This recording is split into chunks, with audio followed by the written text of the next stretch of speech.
Bienvenidos. En el día de hoy hablaremos sobre los ferrocarriles de Colombia y en esta ocasión hablaremos sobre el ferrocarril de Caldas. Mucho gusto, Sara Londoño, ¿su nombre? Juan Pablo Jaramillo, jefe de Patrimonio y Proyectos de la Casa de la Cultura de Villa María Caldas. Ok. Quisiéramos preguntarle qué piensa sobre el ferrocarril de Caldas y qué conocimientos tiene de ese periodo del ferrocarril. Bueno, el ferrocarril es uno de los medios de transporte más importantes a lo largo de la historia universal. No solamente podemos hablar de los ferrocarriles en Colombia, sino la importancia del ferrocarril en Europa, en los Estados Unidos, obviamente en toda Latinoamérica.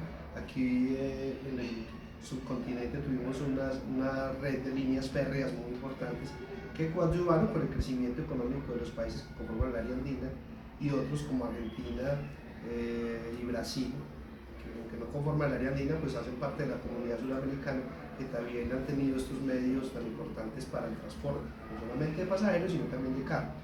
Desgraciadamente nuestro país no supo valorar la importancia que tuvo el ferrocarril, y hay que recordar un poco la historia. En los años 50 empiezan a llegar camiones al país que fueron reemplazando el ferrocarril.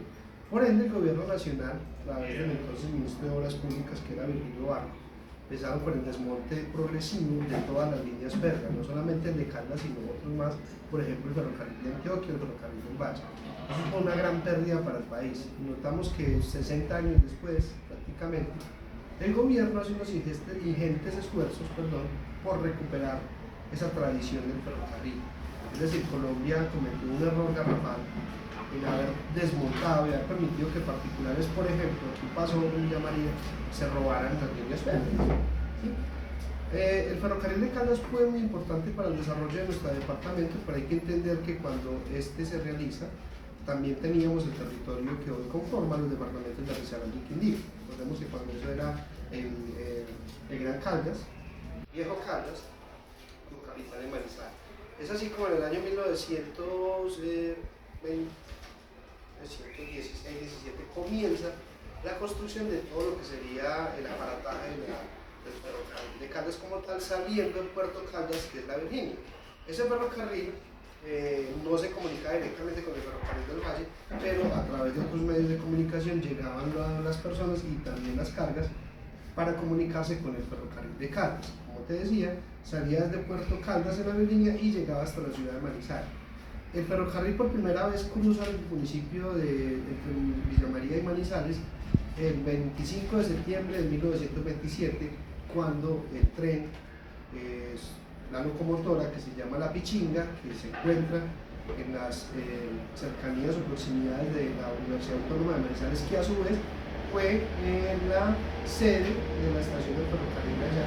Pues como te decía, eso ocurre en 1927, pero Villa María tenía ferrocarril desde un año antes.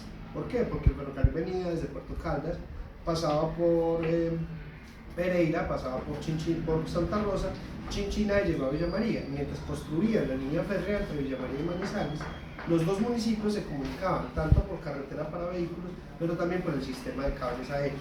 Villa María y Manizales tuvieron un cable aéreo antiguo que funcionó desde el año 1925 hasta el año 1929, hasta que finalmente ya se logra la comunicación entre Villa María y la capital de Caldas en ese año de 1927. Hay que recordar que parte del dinero proveniente de la indemnización que realizan los Estados Unidos por la pérdida de Panamá, porque Estados Unidos fue uno de los adalides o impulsores para que Panamá se separara de Colombia en 1903, cuando ocurre la separación entre Panamá y Colombia, y en los años 20, específicamente en 1922, Estados Unidos le paga alrededor de $35 millones a Colombia como indemnización, y gran parte de este recurso se utilizó para la construcción de estos ferrocarriles en nuestro país, específicamente pues, el ferrocarril de Caldas. Gran parte de esa inyección económica por parte del gobierno central se da a través de estos dineros, pero también los líderes políticos de aquella época en todo el departamento lograron que varios presupuestos del departamento también se llevaran al ferrocarril, como también aportes de la empresa privada. Lastimosamente el ferrocarril funciona en Caldas hasta el año 1959, cuando en Pereira se cortan, llamémoslo así, la línea por donde pasa el tren, los rieles, los levantan porque ellos decían que Pereira estaba estancado y no podía crecer. Otros dicen que era por la pelea y la rivalidad que existía entre las dos ciudades, pero finalmente pues eso lo que obligó fue a que no tuviéramos ya solamente tránsito de tren entre Chinchiná y Manizales. Ya finalmente en el año 62-63 comienza el desmonte ya general de todas las líneas férreas y hasta ahí nos quedamos con el tren.